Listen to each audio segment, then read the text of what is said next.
الحمد لله رب العالمين والعاقبة للمتقين والصلاة والسلام على خير خلقه محمد وعلى آله وأصحابه أجمعين اما بعد۔ نافی بھائی نے سوال کیا ہے کہ ایک شخص پر کسی کا قرض ہے، مقروض شخص زکوٰۃ کا مستحق ہے، تو کیا قرض خواہ اس مقروض شخص کو وہ قرض زکوٰۃ کے مد میں معاف کر سکتا ہے؟ کیا اس طرح زکوٰۃ ادا ہو جائے گی؟ دیکھیے گا، کسی شخص پر کسی کا قرض ہو اور مقروض شخص زکوٰۃ کا مستحق ہو اور قرض خواہ چاہتا ہو کہ یہ جو مقروض نے مجھے قرض کی رقم ادا کرنی ہے یہ میں اس کو زکوٰۃ کے مد میں معاف کر دوں، تو صرف نیت کرنے سے کہ میں نے وہ زکوٰۃ کی مد میں وہ رقم معاف کر دی،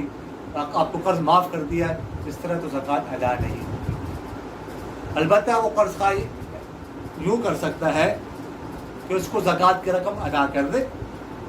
زکوٰۃ کی رقم ادا کرنے کے بعد پھر اس سے کہیں دے کہ آپ مجھے اپنا قرض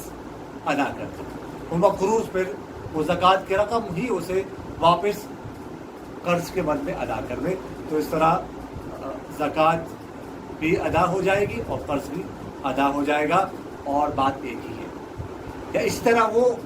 قرض خواہ مقروض شخص سے کہہ دے کہ آپ مجھے قرض ادا کریں، وہ قرض ادا کرنے کے بعد پھر قرض خواہ وہ رقم اس کو واپس زکوٰۃ کے مد میں دے دے، تو اس طرح بھی زکوٰۃ ادا ہو جائے گی۔ یا اگر مقروض کے پاس نقدی نہ ہو تو اس سے یہ کہا جائے کہ آپ کسی تیسرے شخص سے قرض لے لیں، قرض لینے کے بعد پھر وہ قرض خواہ کو ادا کر دے، تیسرے شخص سے پیسے قرض لے لے، اس کے بعد وہی پیسے قرض خواہ کو قرض کے مد میں ادا کر دے، پھر اس کے بعد وہ قرض خواہ وہ رقم اس کو زکوٰۃ کی مد میں ادا کر دے، اور یہ مقروض شخص تیسرے شخص کو اس کا قرض ادا کر دے، تو اس طرح زکوٰۃ بھی ادا ہو جائے گی اور بات بھی تقریباً ایک ہی ہے۔ لیکن صرف نیت کرنے سے کہ میں نے زکوٰۃ کی رقم معاف کر دی، زکوٰۃ ادا نہیں ہوگی۔ دبئی سے محمد عاطف بھائی نے پوچھا ہے کہ قربانی کا گوشت غیر مسلموں کو دیا جا سکتا ہے کہ نہیں؟ دیکھیے گا، قربانی کرنا تو واجب ہے، لیکن قربانی کا گوشت تقسیم کرنا یہ واجب نہیں ہے۔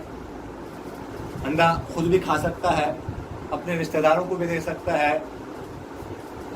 اغنیاء کو بھی دے سکتا ہے، فقراء کو بھی دے سکتا ہے، کسی کو بھی نہ دے، سارا گوشت خود رکھ لے، خود کھا لے، تو بھی اس میں کوئی حرج نہیں ہے۔ تو خلاصہ کلام یہ کہ جو قربانی کا گوشت ہوتا ہے وہ چونکہ تقسیم کرنا واجب نہیں ہے، اس لیے وہ جس طرح مسلمانوں کو دیا جا سکتا ہے اسی طرح غیر مسلموں کو بھی دیا جا سکتا ہے۔ یہ صدقہ نافلہ، اس کو ہم صدقہ خیرات کہتے ہیں، اس کی صدقے کی صورت ہوگی، تو یہ گوشت جو ہے اس کی طرف سے غیر مسلموں کو وہ ہے کہ ایک صدقہ خیرات ہوگا، تو صدقہ نافلہ جو ہے وہ غیر مسلموں کو دیا جا سکتا ہے، یہ جائز ہے، اس میں کوئی حرج نہیں ہے، لہذا قربانی کا گوشت غیر مسلموں کو دیا جا سکتا ہے۔ مفتی عابد اللہ صاحب نے پوچھا ہے کہ قربانی کے دنوں میں جو لوگ مسافر ہوتے ہیں، مثلا دبئی وغیرہ میں یا پاکستان میں دوسرے شہروں میں، تو کیا ان پر بھی قربانی واجب ہوگی؟ قربانی کے دنوں میں جو شخص مسافر ہو، شرعی مسافت کی نیت سے وہ نکلا ہو، 78 کلومیٹر کی نیت سے وہ سفر پہ نکلا ہو، اور اس نے وہاں پر جہاں پر وہ سفر پہ گیا ہے 15 دن سے کم ٹہرنے کی نیت کی، تو ایسا شخص مسافر کہلاتا ہے، ایسے شخص پر قربانی واجب نہیں ہوتی اگر قربانی کے دنوں میں وہ مسافر ہے۔ باقی جو لوگ دبئی میں ہوتے ہیں وہ چونکہ 15 دن کی نیت کر چکے ہوتے ہیں، اس لیے وہ مسافر نہیں کہلاتے، وہ مقیم کہلاتے ہیں، ان پر قربانی واجب ہوگی۔ اسی طرح پاکستان میں اگر کوئی دوسرے شہروں میں قربانی کے دنوں میں مسافر ہے اور 15 دن کی نیت کر چکا ہے تو وہ مسافر نہیں ہوگا، وہ مقیم ہوگا، اس پر قربانی واجب ہوگی۔ اگر کوئی شخص پاکستان کے دوسرے شہروں میں یا دبئی میں 15 دن سے کم ٹہرنے کی نیت کرتا ہے قربانی کے دنوں میں، تو ایسا شخص مسافر ہوگا،